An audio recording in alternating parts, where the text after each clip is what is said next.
Guys, we want to welcome you to an all-new edition of FightSaga Radio here on the Warweek Radio Network. Happy Friday, everyone, and we want to thank everyone for joining us on this special Friday matinee edition of Warweek Radio. And the switchboard's all lit up. I want to thank everyone for joining us.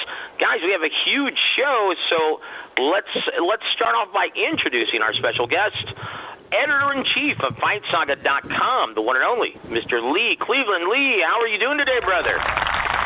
Doing great. Ready to talk about some boxing, man. Oh, absolutely, guys. And we have a special treat for everyone from Southern California, expert trainer from Riverside, the one and only Mr. Henry Ramirez. Henry, thank you so much for joining us, sir. Oh, thanks for having me. It's always a pleasure to speak to the always affable Mr. Henry Ramirez. I tell you what, brother, we have so much to discuss today, and we really value your insight on the show. Kicking things off, big news this morning, David Benavidez fails to make weight and relinquishes his WBC super middleweight title in the scale.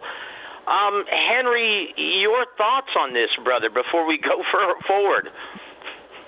You know what's funny is, Benavidez is actually one of my favorite fighters in all of boxing to watch. I mean, I love everything about the kid, the way he punches, the way he fights, and just his whole attitude, his whole demeanor. But, I don't know if it's a situation where, maybe he's outgrown the division because he's a big kid. He's 6'2", maybe pushing 6'3". He's a big kid.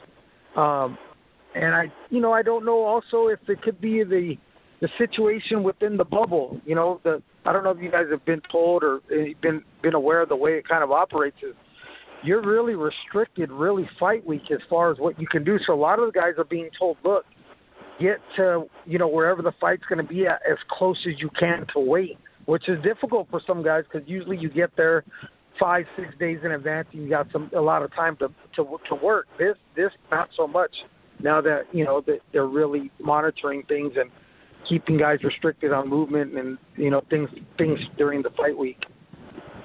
That's really insightful. So reading some quotes from David Benavidez, he stated, well, we tried to shed off the excess poundage. We were in the sauna, and I just stopped being able to sweat any longer. So in order to keep things from being dangerous, he just gave up trying to lose the extra pounds, relinquished his title, and started rehydrating. So he was left 2.7 pounds over the division limit, relinquishes the title, and the only one who's going to be eligible for title contention is going to be his opponent, Alexis Angulo. Henry, what do you know about Alexis Angulo? I know he's a hard puncher, and he's coming off a very impressive win over one of USA's boxing top prospects, a former Kronk fighter. And his only loss is to Zurdo Ramirez, a guy who hopefully we'll see this time or sometime soon. What do you know about the hard-punching Colombian? I don't know too much about him at all. Only like you said, that he's a puncher and he beat Michael Sims, right? So coming off a good win, losing to Zurdo, there's no shame. 6'2", 6'3", left-handed guy. Oof, so yeah. I still think Benavidez is going to win the fight. I think he'll stop him. Benavidez, to me, is, even though he missed weight, and, I know he had the issue of the failed drug test in the past, but to me, he is definitely a kid headed towards protection, a superstar in this sport. He's only 23, I believe, and he's really got all the makings, despite necessarily of being a superstar, in my opinion. Yeah, I tell you what, I wholeheartedly agree. Lee, do you think David Benavidez has simply outgrown the super middleweight division? Yeah, I mean, possibly. I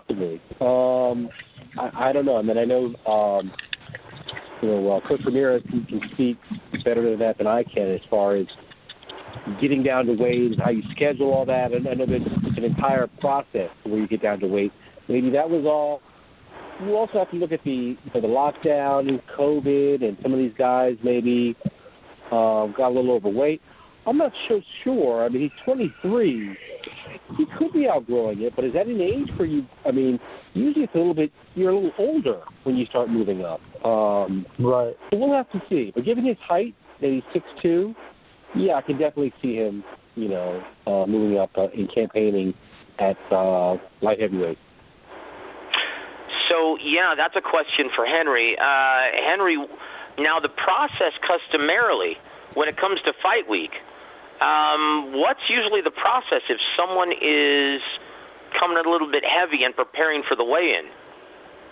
Well, like I said, fight week is very important, the way the guys cut weight. There's a process. You've got a schedule. You've got a routine, that, especially if you've done it before. Okay, this is the way we've done it. We travel Monday or Tuesday, so that's kind of a dead day, so to speak. You might be able to get a little light workout in late in the week. But like I said, you've got access to gyms, saunas all week. But and with this, from what I understand, you're being restricted to an hour only a day being able to use the gym. So that really does restrict the fighter, believe it or not, fight week. And like I said, guys are being told to try to get in as close as possible, because now when you arrive for a fight, the first thing they're doing is COVID testing. Then you go to your room for 12 to 18 hours waiting on results, and there's no leaving your room while you're waiting on that process. So it might be a process, just a thing where things are out of the norm a little bit. And then, maybe we'll see in the fights afterwards. If he does make 6 to 8 afterwards, then you know what? We can look back and say, maybe this one was excused, Well, unfortunately, the WBC isn't going to see it that way, unfortunately. But right. And we look at Jorge Linares, who just tested positive for coronavirus, and boy, it's really affected him in a terrible way. Hopefully he makes it out of this, God willing. But he is currently in the hospital, missed out on his opportunity to fight Javier Fortuna. And you recently had a COVID scare back in June. Henry, I'm glad you're all right, brother. God bless you, man. Can you tell us about how this transpired and how it's affected your ability to, do your job and train your fighters? So we had a 8-1 kid named Anthony Chavez. He was supposed to fight June 30th on ESPN. So, part of the, doing the medicals, they send you to do a COVID test. We send him to do a COVID test on a Wednesday, like 2 weeks before the fight. And as we're getting ready to train on Friday, they call us back the results. And they're like, hey, your fighter tested positive for COVID. And I was like, wow, this is June 19th. I got all the dates remembered. So immediately I close the gym, say, hey, everybody needs to get tested, especially if he's been in direct contact with them guys who sparred and what have you. So I became ill 2 days later after getting the call from the doctor that our fighter had tested positive. And wow. When I tell you I was sick for 8 days straight. It felt like a truck ran me over. Literally, I was so achy and in pain. And I had those symptoms for about 4 days. Then I had like the chills, the really bad cough. I never lost the taste left the sense of taste or smell like some people have.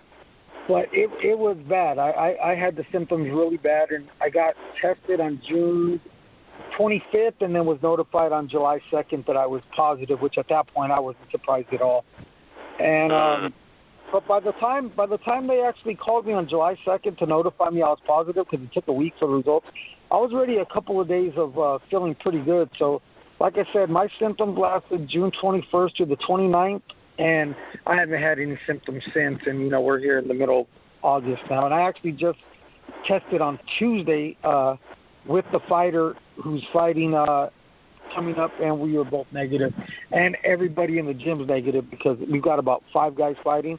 They've all been tested in the past week. So thankfully everything's good, but it was a rough 8 days. I'll tell you that. It was definitely a rough 8 days. Well, God bless you, brother. I'm glad everything is well. And one of your former fighters, and we've got so many questions to ask you, brother, on all of the events coming up. The fight calendar, the schedule is quickly filling up. And your former fighter is going to be in action on December 3rd. It's now official. Chris Arreola, the old 39-year-old heavyweight, is going to be taking on former heavyweight champion Andy Ruiz Jr. Lee, I'm sure you've got some questions for the esteemed coach or his former fighter. Yeah, I've got a bunch of them. I guess to start off with, the first thing is, these guys, and obviously with Arreola and Ruiz, we talk about weight, and I always I was under the assumption, I boxed a bit, maybe a number of years, from like 18 to 28, but I was under the assumption that with some guys that are just naturally bigger, they don't have that chiseled physique. Are we making too much? Is there too much to do about the weight? I know that at one time Chris Arreola was, he lost like 20 pounds, and I know that he's doing all this cardio. The weight's come down, but it doesn't seem to have made him more effective in the ring. And of course, we saw Andy Ruiz has always been effective in the ring, carrying that weight. Right. Can you give us sort of, has Chris Arreola been fighting underweight, under his optimal weight, or no?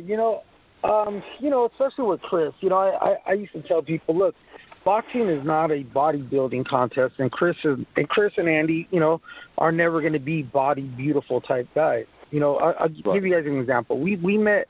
Chris was maybe 12, 13-0, and I remember getting a call from Andy Ruiz's father. He was like 17 or 18. They had contacted me about sparring with Chris.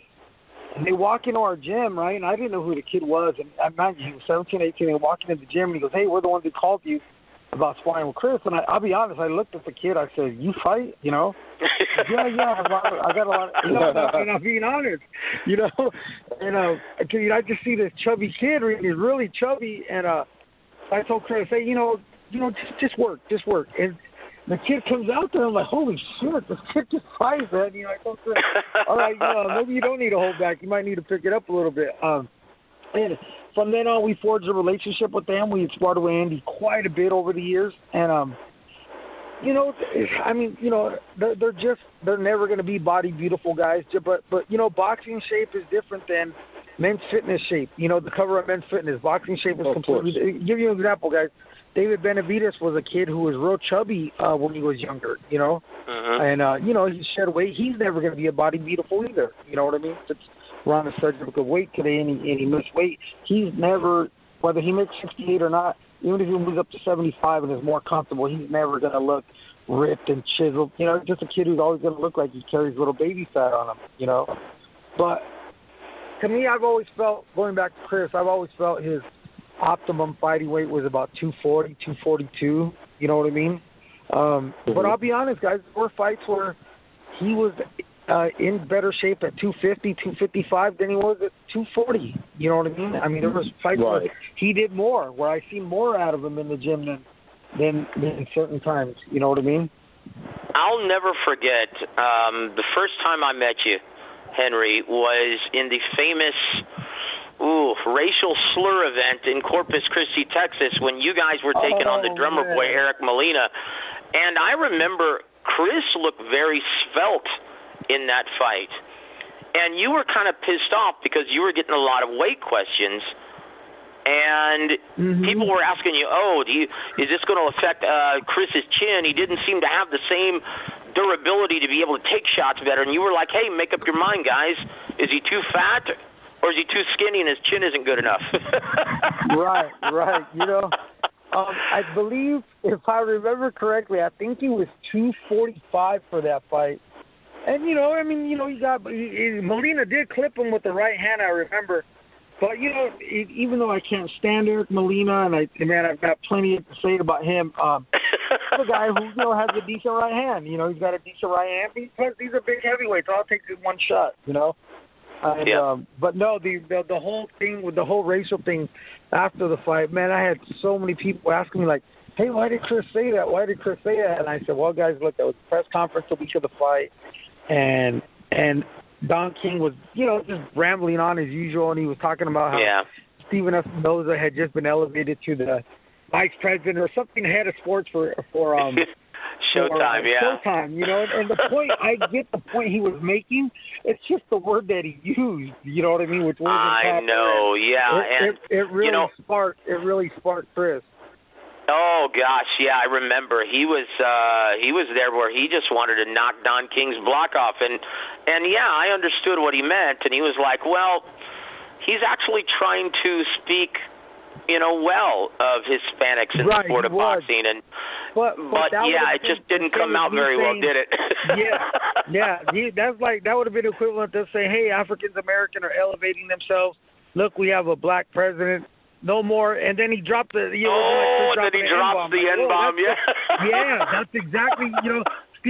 Don King's like, they even got a Mexican American running Showtime, and no more than wetbacks running through the field or something. What the hell did he just say? So I get what he was trying to say, but you can't say that word, No, man, not in South Texas, especially, brother. No, and you know what? I'm big on reading the newspaper, and I'll never forget the next day in the Corpus Christi paper. It says, Don King drops king-size racial slur. And then I'll never forget reading it. Yeah, that's the first time I met you and spoke to you, man. So fast forward, man, almost a decade later, brother. Thank you for joining us. So let's talk about this fight coming up. Obviously, Chris, and I've been meaning to ask you, and I know it's probably a touchy subject, so you can elaborate if you can. If you can't, that's fine. But after speaking with Manny Robles, and he seems truly convinced, right, that his replacement was recommended by PBC. They thought it would be good for Andy. So I'm going to ask you, do you feel that maybe the move to train at the Ten Goose Gin in Van Nuys was a product of a recommendation by PBC as well? Because you and Chris seem to work extremely well together, and I really didn't see any need for the change, just like in the Manny Robles situation. Was this recommended by the brass from PBC? What? Absolutely not. Al Heyman doesn't get involved in that. He does not get involved. Listen, I'll tell you with 100% certainty, the change from Andrew Ruiz came from Ruiz, no one else. Al Heyman does not get involved in that. Al has never once, even when Chris was in his prime on his way up, Al never once interjected in that. Al's got bigger things going on than worry about what fighters with who. So let me give you the example. Right? So you mean to tell me Al Heyman told Andy, fire Manny Robles, but go to the trainer, but he okayed the trainer whose fighter is one of his biggest rivals, Golden Boy's biggest fighter? That doesn't make sense to me. That had zero sense to me. I don't want you to work with Manny, but go to Canelo's team, who their main fighter, his promoter is Golden Boy. I want them in your ear. You know what I mean? That makes no sense to me. You're absolutely right. I guess Manny was just merely trying to make sense of it, and a lot of people were trying to make sense of that trainer switch. And so why did you guys make the decision to part ways before last year's big event against Kaunaki? And from what you're telling me, you're not going to be in his corner as well in this fight, right? No, that's not true. I will be in the corner. I will be there. So I'll give you the rundown. So when we brought him back, after his little layoff, and he fought on the Fury and Wilder card to get going, and then we put him on the Spence and Garcia card. He was a TV opener, and he looked pretty good. So a little while after, he tells me that he's going to end up, possibly going to train with Joe. So I was a little surprised being that he'd just come off a good victory. But at that point, I wasn't going to try to stop and say, hey, look, Chris, whatever you need to do, man, I know it's towards the end. But the one thing I did do is after he beat, what's the kid's name? Kid Creole, whatever his name is. I forgot his name. On the Mikey and Spence card. That was on Fox, I immediately started beating the drums with Al. I think the best fight for Chris right now would be Kaunaki. I really like that fight. To me, he reminded me so much of a younger Chris, right? He reminded me so much of and Al was, at first, he was like, no, I don't like that fight for Chris. And I said, Al, trust me, it's a great fight. Trust me, because Kaunaki is young, but not super athletic. You can't miss him. Like, this is a perfect fight for Chris. You're not going to have to look for him. Kaunaki, a good puncher, but he's not a devastating puncher, more of a thudding puncher. So I beat the drums. I really beat the drums for that fight to happen, and Al finally relented. Okay, we can make the fight. Then I had to tell him, well, we got the fight made, but Chris ain't training with me. he's asking me, like, what the hell happened? I said, I don't know. I don't know, but let's go with it, make the fight. And I was there. I was there in the corner with Chris, Joe, and Joe's assistant. And Chris fought well. I thought he would. It was a fight that I had almost begged out for because I really thought style-wise it was a can't-miss fight. And look, it ended up being a heck of a good fight. A very close fight, much closer than what the scores would indicate, to be honest. Yeah, it's funny, but Coach Joe Goosen, he's made a name for himself in the industry over the last several decades, adding new wrinkles to veteran fighters. Right. What do you think he's changed, if anything, in your former fighter? I'll be honest, I didn't see much. I just think maybe getting away from home. Chris wanted to go train away from home. Sometimes just a different point of view. Chris and Kawanaki, they couldn't miss each other, so it's not like they set a record for most punches landed, right, by heavyweight. So it's not like, it's not like there was all of a sudden some great shoulder roll or something. It was just two guys who are not body beautifuls who went out there and just. It was a great fight, man. It was a great fight. It was actually a great atmosphere to be there. Kawanaki's a heck of a nice guy too. I've seen him fight week, and I was sitting there on my phone, and I feel someone tap me, and I look up and I go, "Hey, what's up, Adam?" He goes, "Hey, what's up, Henry?" He goes, "I just wanted to come introduce myself, man. I'm glad we got this fight made." And he goes, "Man, I was such a big fan of your Chris's when you guys were coming up on HBO, and now I'm fighting you guys." So he was a really nice guy, man. He was a really nice guy, and, the guy I'll definitely root for, for moving forward, in his career. That's great. So, but to hit on Chris and I we have a great relationship. I was just at his house a week and a half ago for a barbecue. We talk all the time, so it was nothing of a bad split or anything to that nature. We're great friends, and we're just not dealing with each other on the boxing side as much. You know what I mean? Well, yeah, that's great because, you guys have been through an awful lot. If you could please share some insight into what Manny and hopefully Coach Reynoso doesn't have to deal with against Andy Ruiz or with Andy Ruiz Jr. this time around, but if you can share some insights or some stories as to what it's like to have to deal with a fighter who, needs some extra coaxing from his trainer. I'm going to tell you funny situation. Okay, so guys, remember? So Manny Robles. Andy Ruiz leaves Manny Robles, and then Manny kind of came out and let it be known, Andy was being pulled in this direction and that direction and doing this, and I immediately thought to my own experiences with this, not on that level, because, Andy had won the world title and he was being probably pulled a million different directions, and I completely remembered after Chris had just beaten Jamil McCline on HBO in April of 2009. He was 27-0. We fought in Vegas. He made $500,000-$600,000 for the fight, and he was starting to make six figures every fight, well into six figures. And I remember everybody coming out of the woodworks. I remember this two lawyers coming up to me. "Oh yeah, we're handling Chris's affairs now. We're his representation." I'm like, "Who the hell are you?" We had this video guy contacted me from EA Sports. "Hey, we've done a deal with Chris," and I was like, "Okay." Then we had this other guy come up. "Hey, I'm Chris's new security." I'm like, "Okay, who?"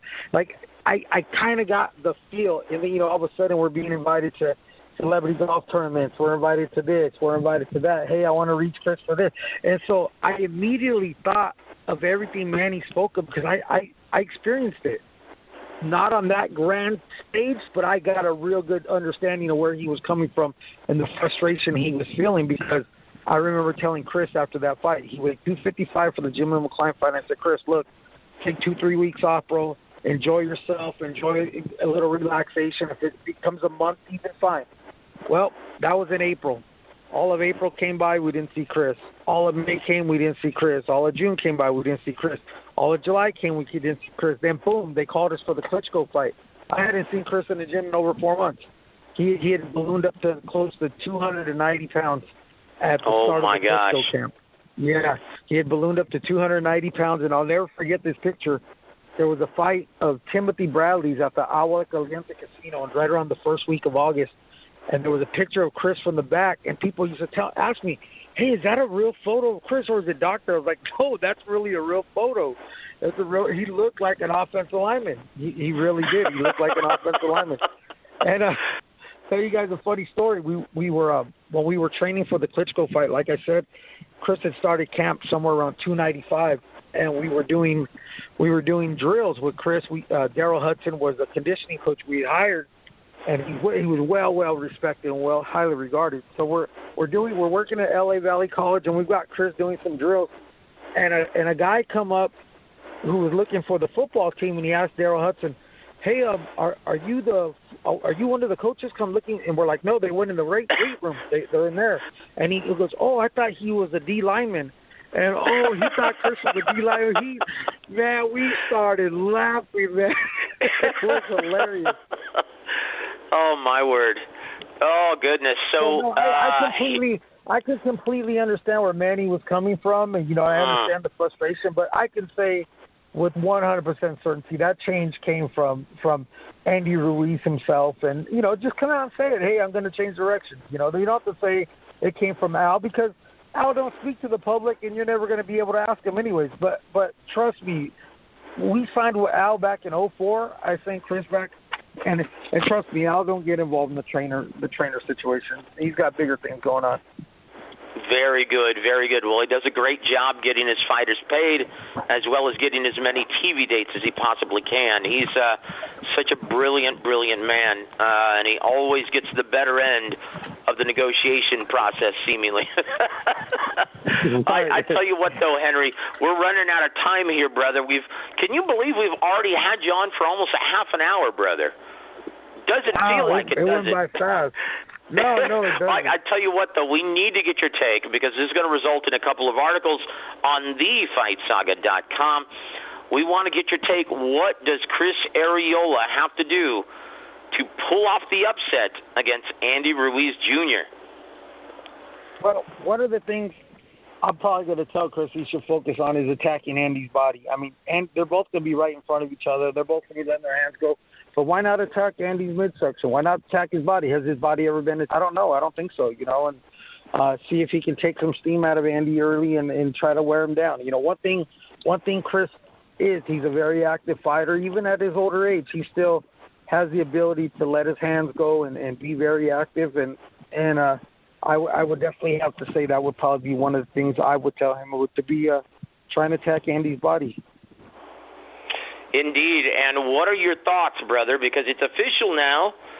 It looks like it's going to be either on October 17th or October 24th for all the marbles at 135 pounds. Vasyl Lomachenko defends his WBO, Super WBA, and Ring Championship against the current IBF lightweight champion Teofimo Lopez.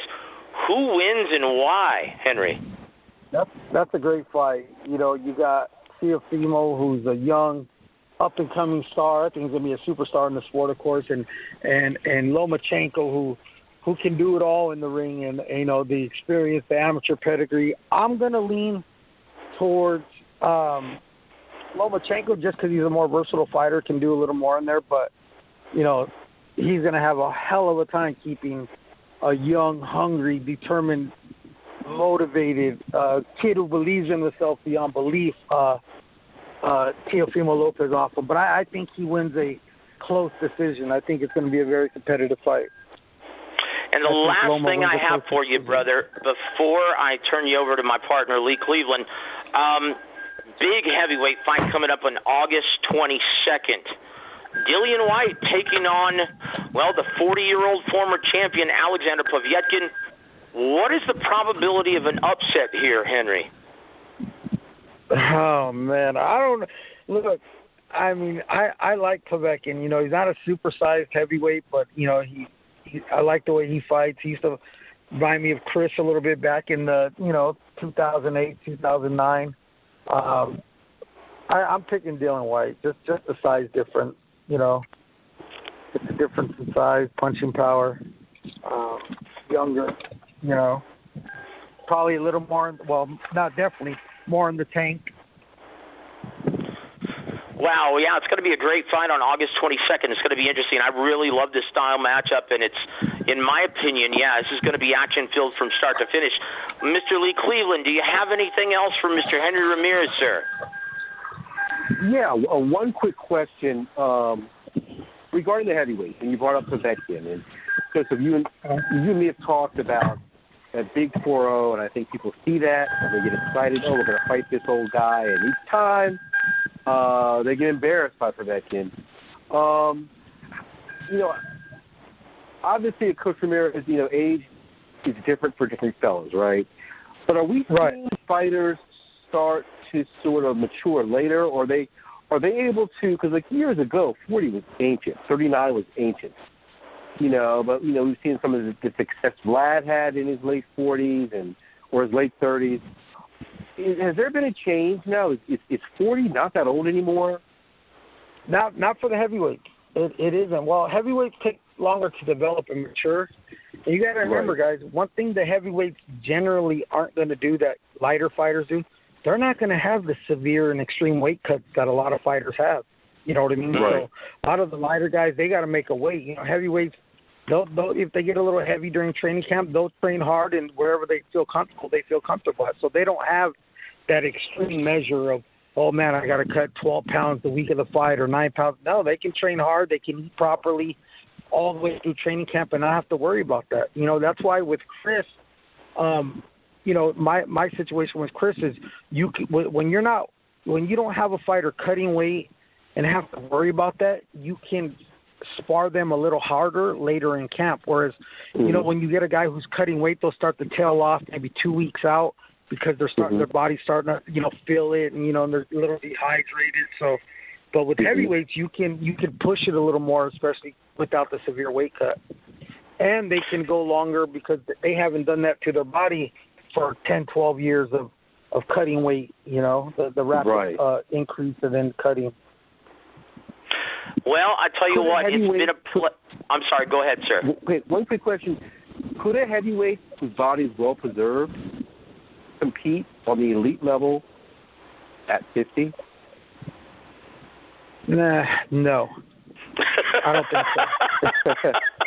I don't think so. I think, George Foreman was different, but I don't think so. And if you're getting towards the Mike Tyson thing, he was done 15 years ago. I don't get the appeal. Oh, no, I understand Mike Tyson. I know, but Mike, no, I don't think so. I was thinking maybe if Vlad came back in 5 years.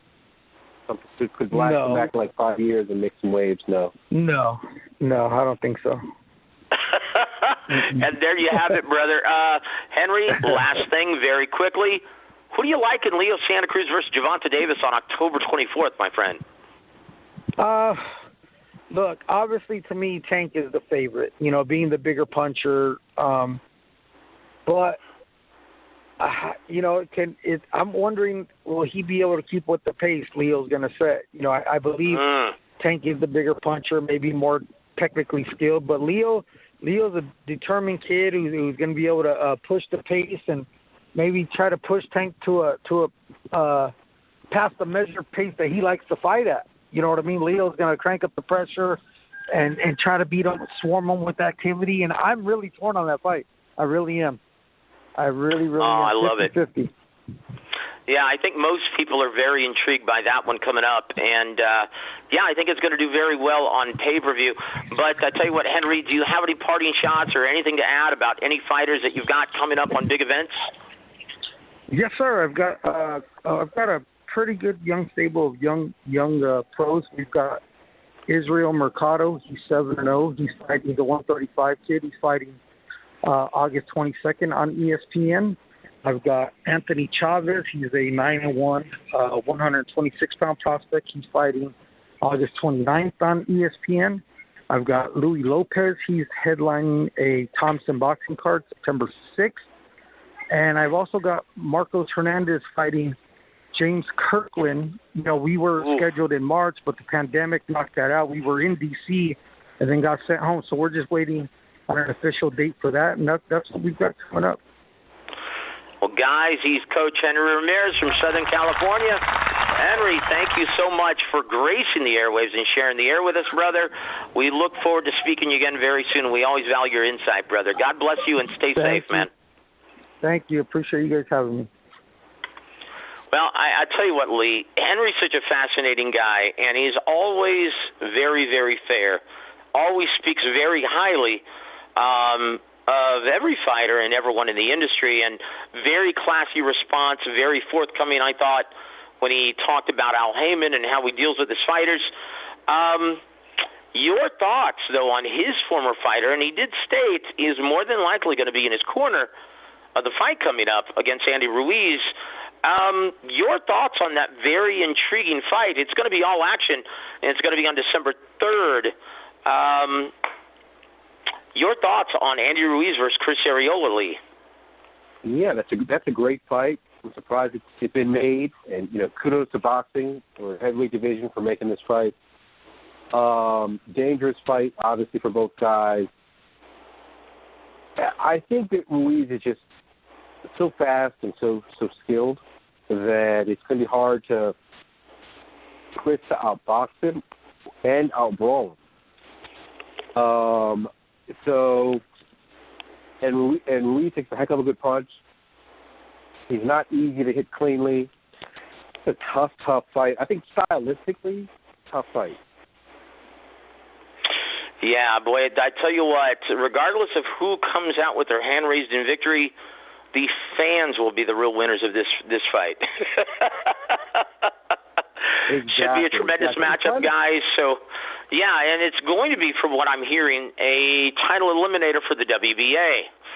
Boy, I tell you what, we're going to get into that in just a little bit, because the WBA looks like Gilberto Mendoza is trying to create 3 different champions for every weight division.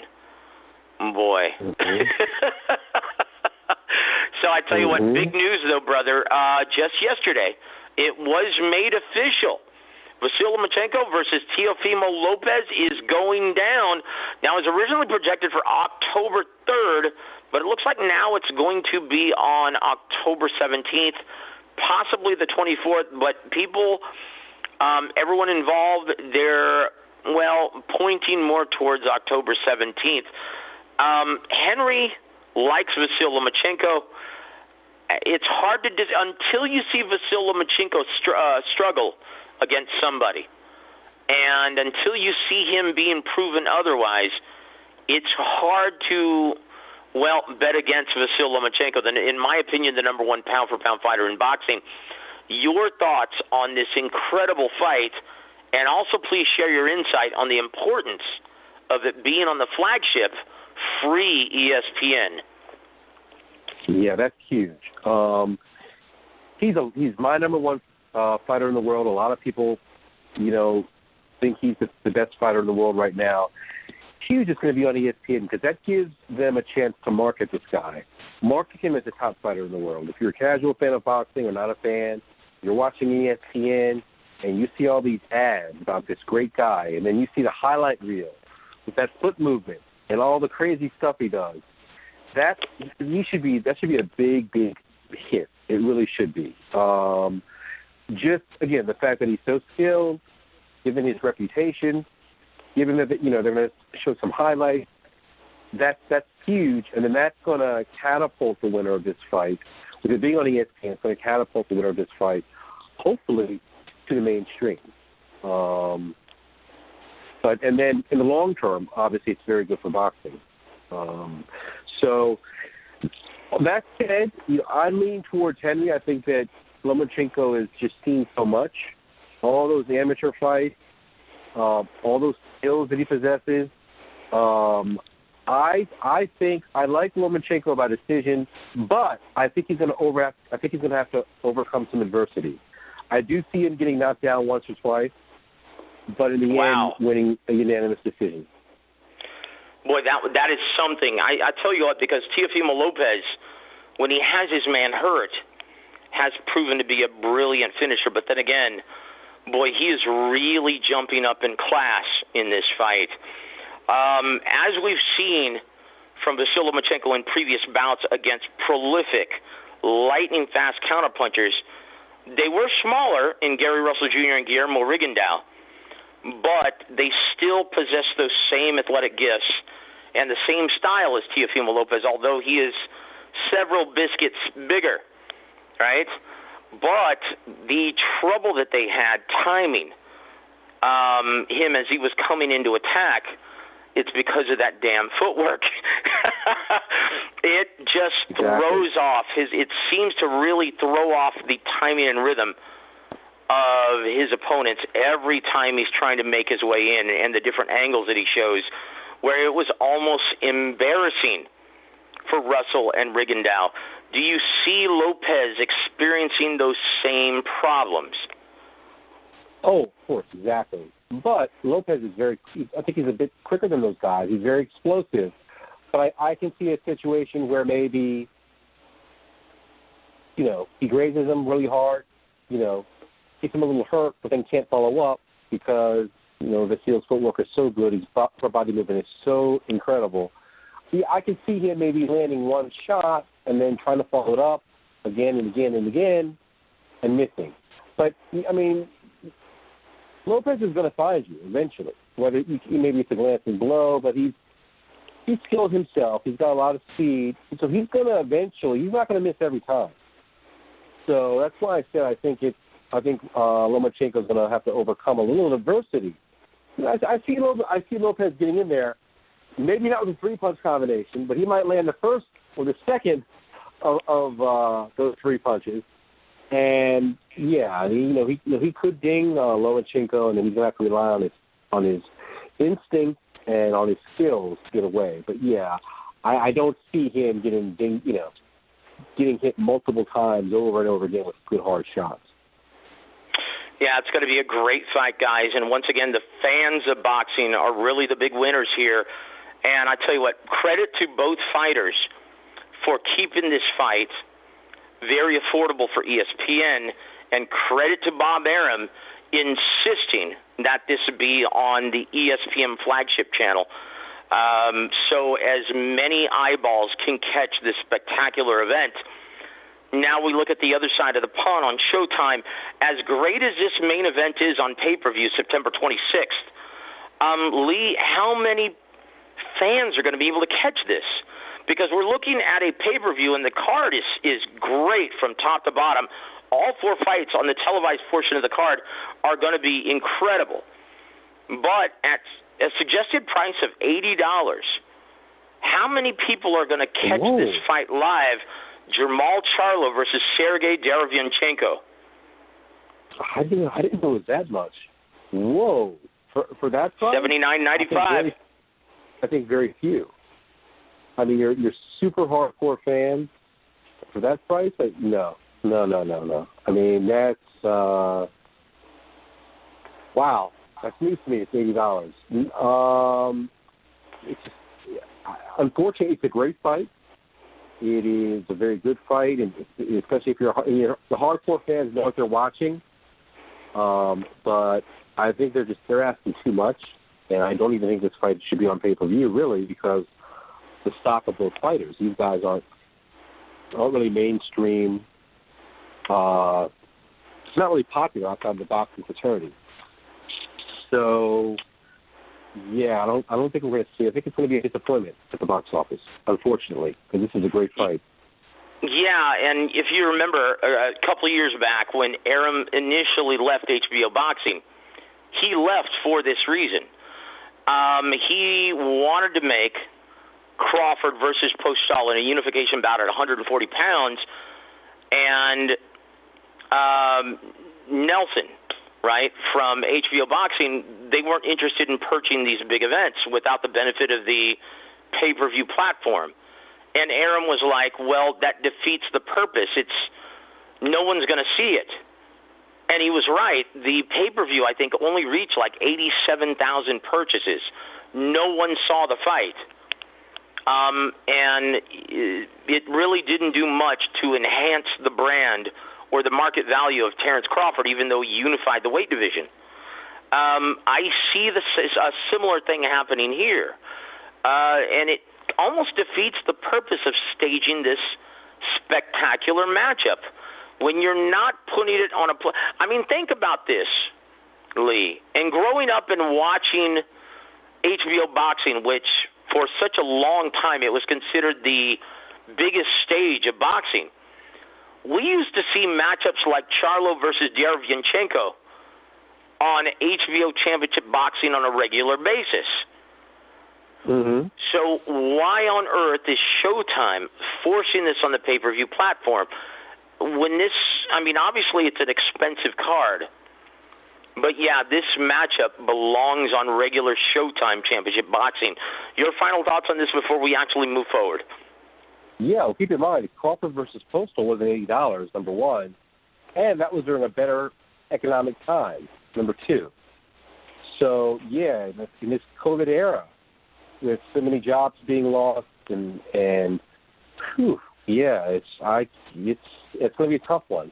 But we'll see. Maybe we'll have a surprise. I mean, maybe it'll get 150 or something. But I think if it does get 150,000 purchases, that's going to be huge. That would be like massive.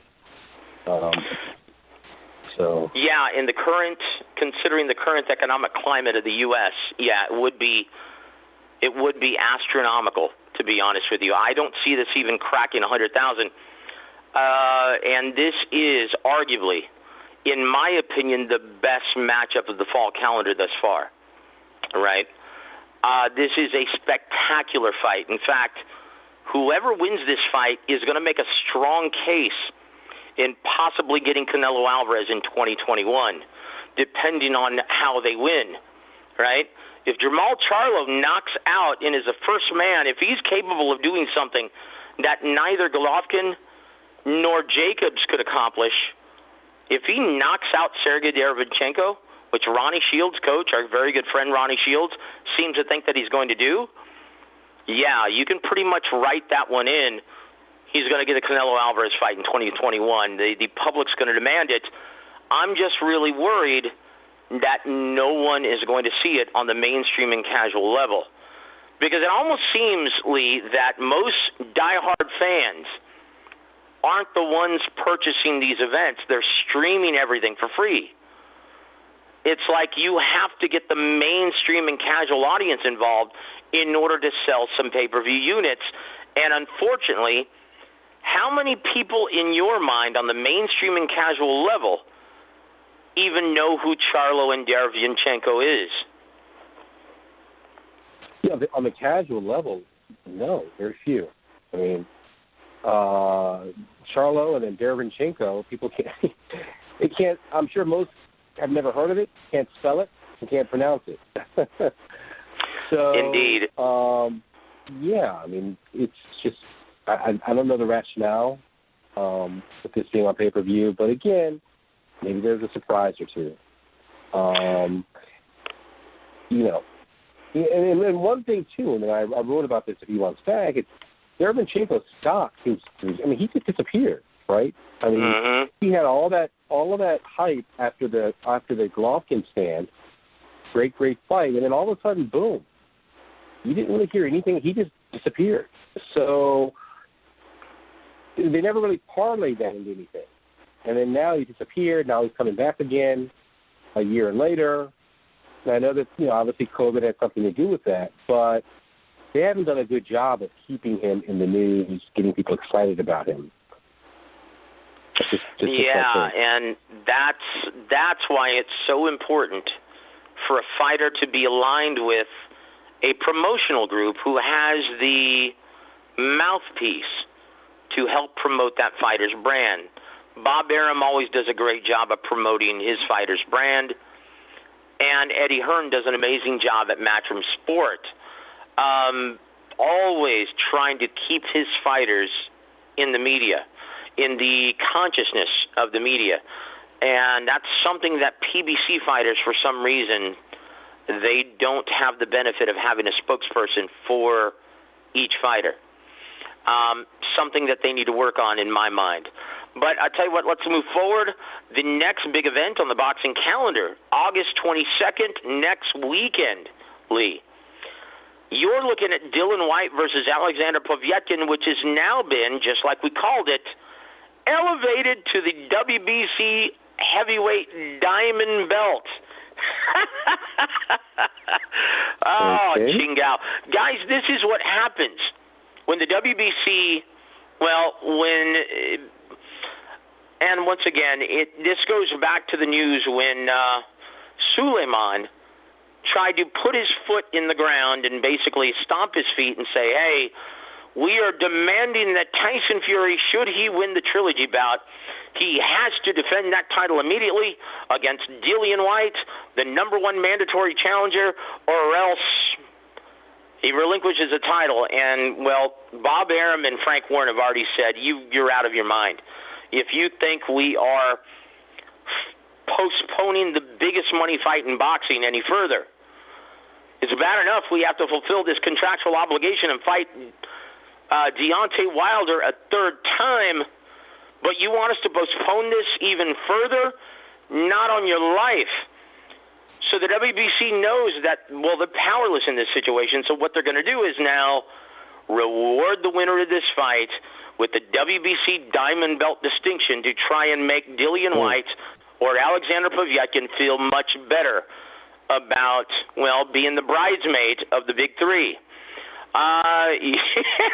So this fight on August 22nd has been elevated to basically the interim WBC heavyweight championship. And looking at the odds, Lee, Dillian Whyte is a 4-1 betting favorite, with Alexander Povetkin being a 3-1 betting underdog. Are you a little surprised that the odds are that wide going into this contest? Some people never learn. Yes and no.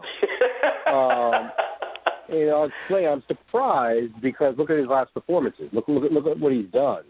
Even his loss against Joshua was very formidable. So that makes me surprised. And I'm not surprised because people are they're looking at that big 4-0 or 4-1. He's 40, he's 41, and they just automatically, the odds just take. I think people are looking too much at his age and not enough not enough of what he's done, especially recently. So that it in some ways it's shocking, ways it isn't shocking. But this guy's in there. I'm sorry, as you were, Lee. My apologies. One of the most decorated amateur heavyweights ever. One of the most. I mean, his record is like 393 and 6, with all of his losses avenged. I mean, there's definitely gold medal. So this guy's got a lot. And then as a pro, he obviously, as a pro, we've seen what he's done. So, I think this fight to me is closer to a toss-up. Yeah, I agree. I think, in my opinion, this is prime time for an upset. One, Dillian Whyte and his camp, they feel slighted right now, and they've got their mindset, it seems, on the entire Tyson Fury WBC belt situation, right? And in my opinion, Dillian Whyte is often too tough for his own good. If he elects to sit in the pocket and bang like he did against Oscar Rivas, he could be in serious trouble against one of the sharpest punchers still in the heavyweight division. Like Coach Henry Ramirez pointed out earlier, he really likes the combinations that Povetkin throws on the inside, especially that sharp, compact left hook. Mm-hmm. This could spell serious trouble if Dillian Whyte's balls are too big for his own good. What are the chances of Dillian Whyte electing to fight a smart safety-first fight next Saturday, Lee? If he gets dinged early on, he might change things up. But first of all, in order for him to fight a smart fight, he's going to be in shape. He's going to be in shape to move. He needs to move and outbox this guy. Use his speed to outbox this man. But in order to do that, again, he can't just go toe-to-toe like he did against Marius Wach.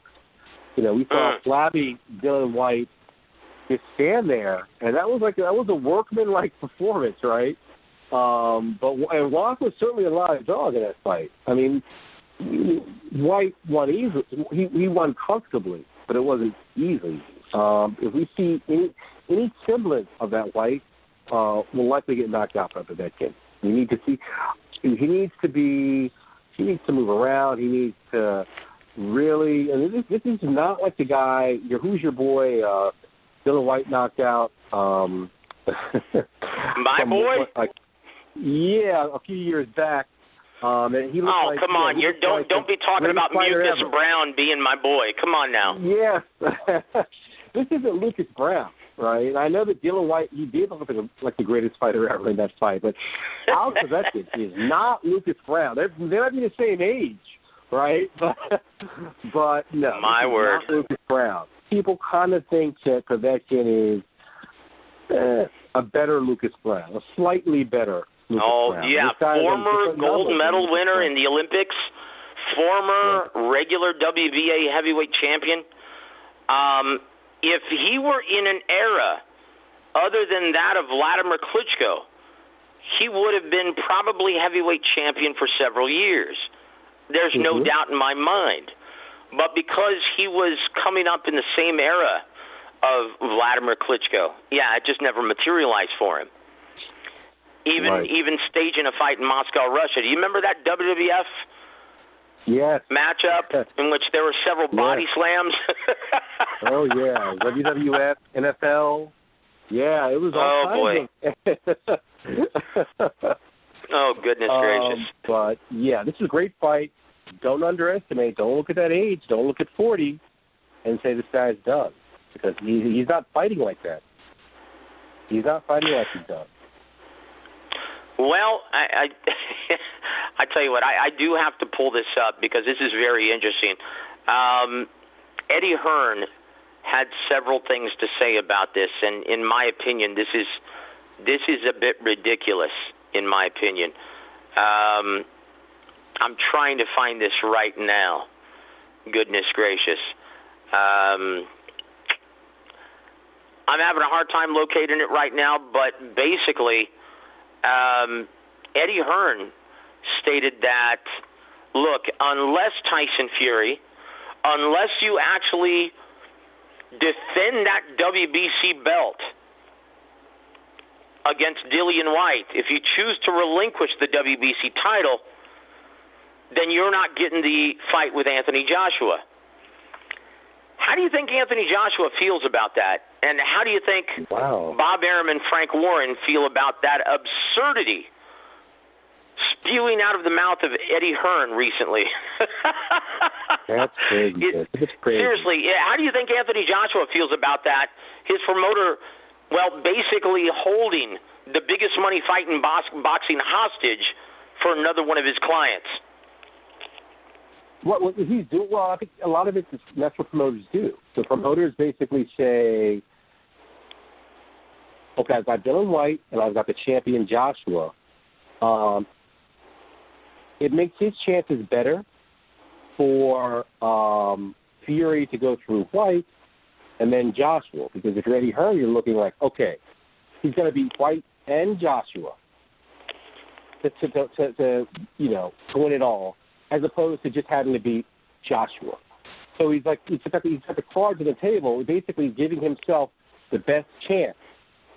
Okay, so he's like, okay, well, in his mind, he's thinking, what are the odds he beats both of these guys? One of these guys is going to knock him off. So as a promoter, that's what he's thinking. So basically, he's pulling a page out of the Don King playbook. Yeah.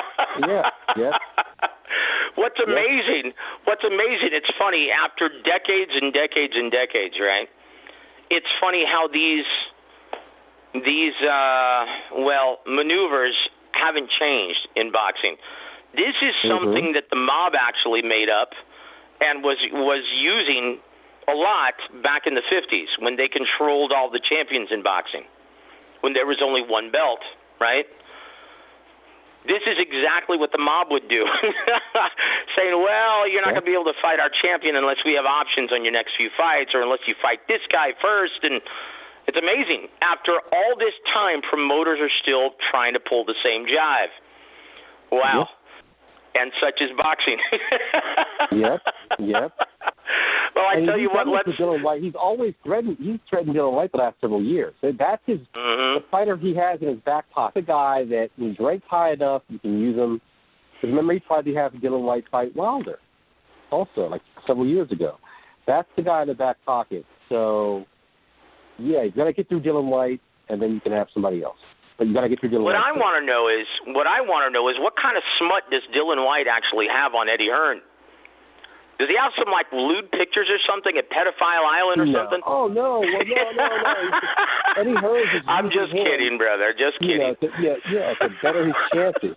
He's thinking, okay, I got 2 chances to beat Tyson Fury, and that's better than 1 chance. I got White and Joshua as opposed to just Joshua. 2 chances is better than 1. Indeed. Well, guys, we look forward then to the next week's festivities on DAZN. It's going to be televised, we just found out. It's going to be broadcast in America on DAZN. It's going to be their very first big-time event since the pandemic. So then we move forward to September 26th. Jermall Charlo takes on Sergey Derevyanchenko once again on pay-per-view. This is a huge problem. Now, if you know the business of boxing, these are huge red flags for Showtime's involvement in the sport. Because once again, just like we stated earlier in the show, this is exactly what HBO Boxing pulled when they refused to pay for big-time matchups without the benefit of the pay-per-view platform. Obviously, they haven't been happy with the ratings, and they don't even want to pay $5 million for a main event to be featured on regular Showtime Championship Boxing. Are we seeing the beginning of the end of Showtime's involvement with big-time boxing? I think so, of course. They're going to go the way of HBO. If not this year, probably next year. Yeah, it's going to be a shame. So we're looking at Al Heyman then and his entire stable of mouths to feed. That means he's going to be completely reliant on Fox Sports 1, Fox Pay-Per-View, the flagship channel Fox, home of The Simpsons. Do you see eventually, if the Showtime thing folds, right? If Showtime folds and no longer is interested in paying for these boxing events, do you see Al Heyman doing the impossible and potentially getting Netflix involved in 2021, Lee? Yeah, Joseph, I don't have the slightest clue. I don't know. I mean, that would be interesting. What do you think? I think everything that I've been told about Al Heyman, how shrewd, how brilliant he is in getting his way, it wouldn't surprise me if he landed a huge money fight next year between Errol Spence Jr. and Manny Pacquiao on Netflix. That wouldn't surprise me one bit. Because Netflix right now, they're up to 120 or 182 million subscribers worldwide. They have become the premier, the biggest entertainment platform in the world. That's where the money's at. They've got much deeper pockets and much wider visibility than any other platform right now, including ESPN. And it wouldn't surprise me if Al landed a huge deal with his premier matchups for PBC, and that would be humongous for the sport of boxing.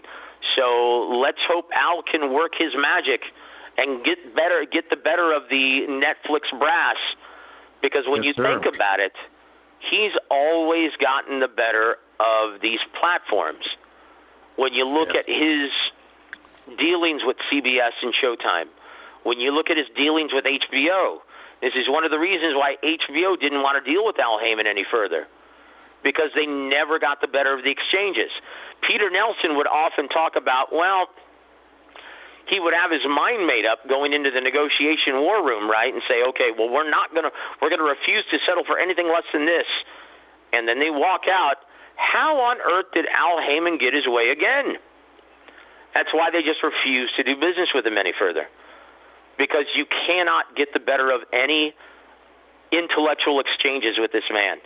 From what everyone tells me, they insist he is the most brilliant mind in boxing. So I tell you what, you may not like PBC, you may not like Al Heyman, but you better learn to respect him, and let's pray that he can land a huge, solid deal with Netflix. Yes. The soap opera continues. That would be amazing for the sport of boxing. Moving on, brother. Let's talk about this fight card this weekend, because we only have about 15 to 20 minutes left on the program, Lee. Once again, David Benavidez on Showtime Championship Boxing. This Saturday, David Benavidez loses his WBC 168-pound title on the scale, weighing in almost 3 pounds heavier, which opens up a huge vacancy. If David Benavidez is victorious tonight, which most people seem to think that he will be, this is a huge vacancy at 168. Do you think Golden Boy and Canelo are paying close attention to this, Lee? They have to be, of course. They should be. Absolutely. Absolutely. Can you see Canelo taking on Gennady Golovkin for the vacant 168-pound WBC title possibly sooner rather than later because of what's happening right now? I certainly could. Yes, sir. Yep. Because looking go at ahead money, as you were, Lee. That's going to be that's still a big money fight, and you better have that before something happens.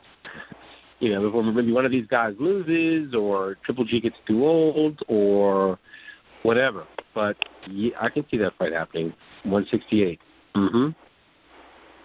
Well, he had better do something to work with the brass at DAZN, because right now, boy, he's tangling with his attorney, with the brass at DAZN, and he's trying to stand firm, saying, "You guys owe me $35 million per fight." But what I'm afraid is going to happen, he's going to push too hard, and they're going to get out of their contract by claiming force majeure, which in law terms means the unforeseeable circumstances that prevent someone from fulfilling a contract. This is a common clause in every single major contract, right? Right. So if he pushes too hard, they're just going to claim that, and they're going to get out of that contract without having to pay Canelo another cent.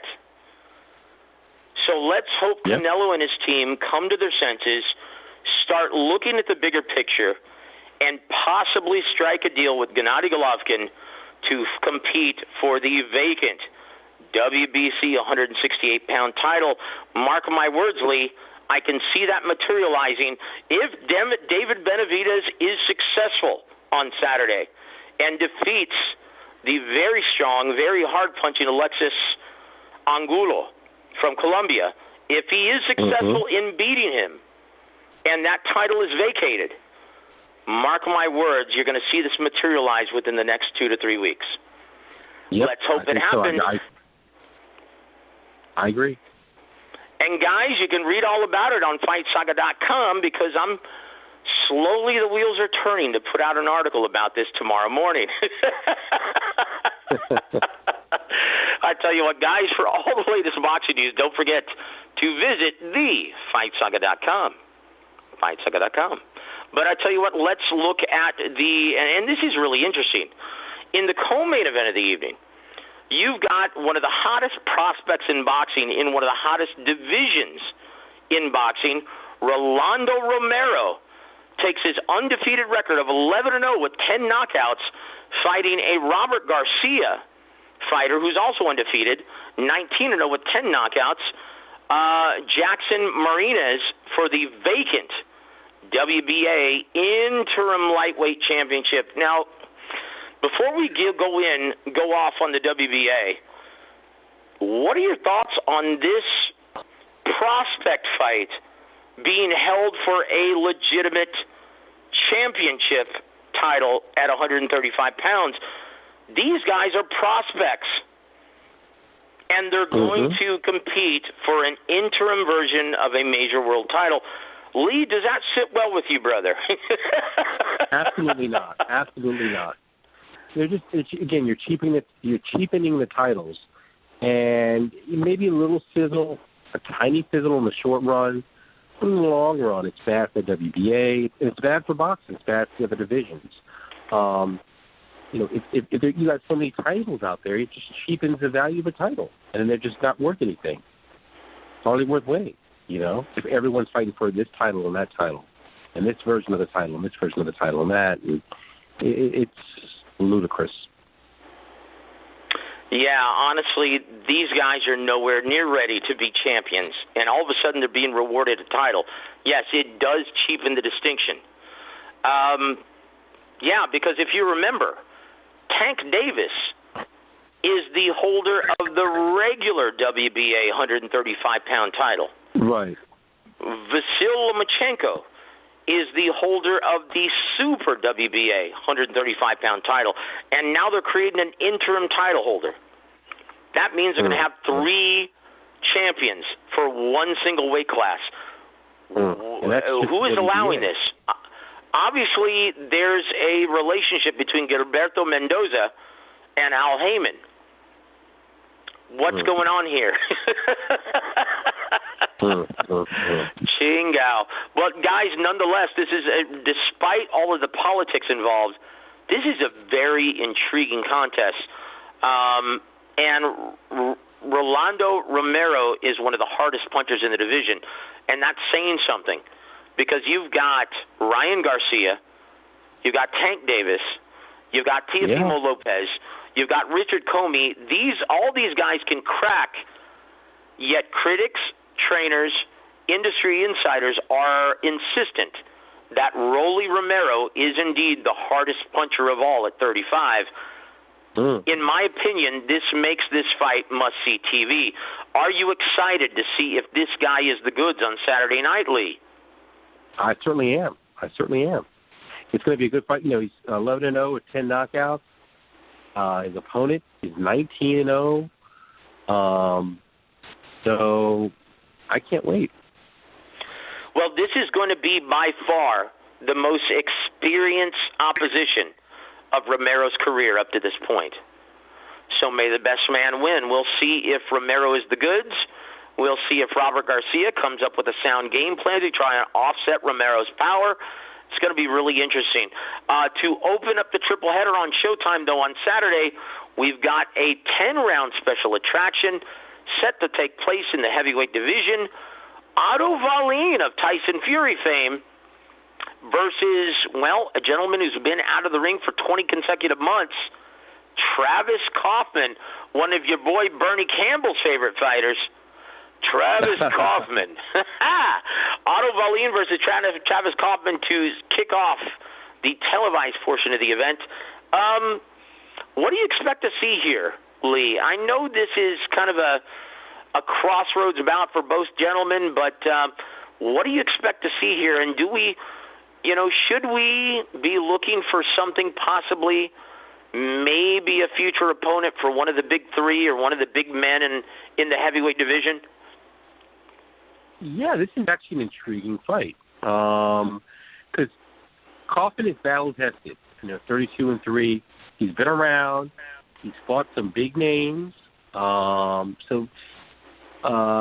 Maybe he's a B-side, but let's not forget he's fought Amir Mansour. He's fought Luis Ortiz. He's fought Chris Areola. He's been in there with some names. He's got some experience. And Otto Wallin, he's still a bit of a question mark. He had that great fight against Fury, but outside of that, was he just pumped for Fury? Did Fury just have a bad night? Is this guy a real deal? I think this fight's going to answer a lot of that. Because in the Fury fight, yeah, he looked good, but he cut Fury early. Maybe that has something to do with it. How good is this guy? Because outside of Fury, I don't think he's, again, he hasn't been in the ring with anybody. Yeah, it's going to be really interesting. I'm really looking forward to this quality triple header brought to you by the people at PBC. It's going to be on Showtime Championship Boxing, but it's a darn shame that David Benavidez might have seen his final days at 168 pounds. So moving forward, what are your thoughts on the future of David Benavidez, and can he compete against the likes of Arthur Beterbiev, the beast of the light heavyweight division? If I were handling him, I would investigate and examine why he couldn't make weight. Has he really outgrown it? Because I would like to. He's only 23. I'd like to keep him in the super middleweight division for a few more years. I'm not confident about him going up to light heavyweight, to fight some of these monsters. So especially Beterbiev is one. Wow. I mean, you've got the WBA champion, Bivol from Russia, Flixer, fast. Two. Stay at super middleweight, and then maybe you can get a fight with Canelo, or the winner of Canelo versus Triple G. Stay there if you can. Don't kill yourself. But if you can comfortably make weight, maybe adjust his diet or something, stay at 168 a little while longer. Indeed. Well, yeah. The thing that really disturbs me, though, is his quotes earlier today, saying that he was no longer able to sweat anything out, even staying in the hot sauna. Mm-hmm. And he did look a little pudgy in the midsection, but like Henry Ramirez said, he's never been a body beautiful type fighter. He's a guy who's always been a little pudgy in the midsection. He was a chubby kid growing up. So, yeah, we'll have to see. This is going to be really interesting, guys. But, yeah, I'm with you. Before you decide to take that step up, yeah, investigate, see if there's any way you can condition yourself better to make 168 pounds. Possibly this is maybe the result of pandemic and not being able to get the most of yourself from the gym. Exactly. So we'll have to anyway. Moving up in weight is never should be a hasty decision, because once you move up, how difficult is it, Lee, for fighters to move back down? Ooh, very, very difficult. Yeah. Extreme. So yeah, this is going to be interesting to see what David. First things first, though, you got to take care of business against a very hard-punching and durable Alexis Angulo. So it's going to be a terrific fight card from Showtime. Thank you, PBC and Al Heyman, for putting this together. This should be a superb evening of boxing. And on the mothership, ESPN, we've got Carl Frampton, the return of the Jackal, in a 10-round main event in the super featherweight division, taking on Darren Traynor. And it's going to be out of London, UK. Have we seen the best of Carl Frampton yet? This is a guy who's been a veteran, and he's been a pound-for-pound guy for a very long time. Right. Can he actually make some waves at 130 pounds? And are we ever going to see him in the ring with Jamil Herring? Yeah, I don't know. It depends on how well he does. But, he's 33. He's got some, he's got a little time. But, at that division, being, we'll have to see. I'm interested in seeing this fight. I like Frampton. I think he should be a big favorite to win. And then we'll see how he looks and what happens from there.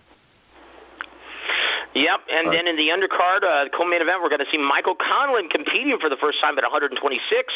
Boy, he's going to be a big featherweight fighter. We'll see how strong he looks.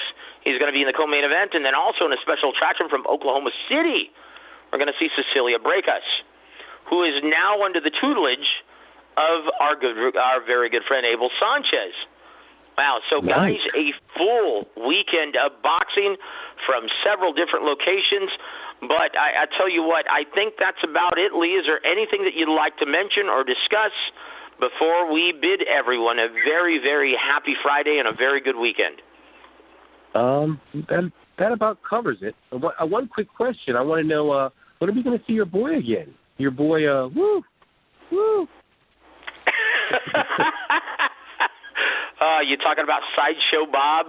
Goodness gracious.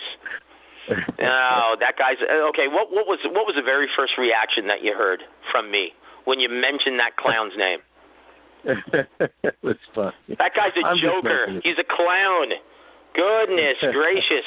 He's not a contender, Lee. He's a pretender. But I will say this: he's a very entertaining individual. Only if he could fight. Only if. Well, I tell you what, maybe I'm being a little too harsh. Yeah. Judge slowly in boxing, guys. But, yeah, that's going to just about wrap it up, guys, on behalf of, Lee, I tell you what, do you have any parting shots for all of our listeners this evening or this afternoon? Enjoy the weekend, enjoy the fight, and tune in soon. Tune in again soon. Guys, for all your boxing news, go visit FightSaga.com. He's editor-in-chief, Lee Cleveland. Lee, thank you so much for being on the show, my friend. But, guys, that's just going to about wrap it up for us. My name's Joseph Herron. Thank you for tuning in to War Week Radio. Don't forget to comment, like, and subscribe to our YouTube page.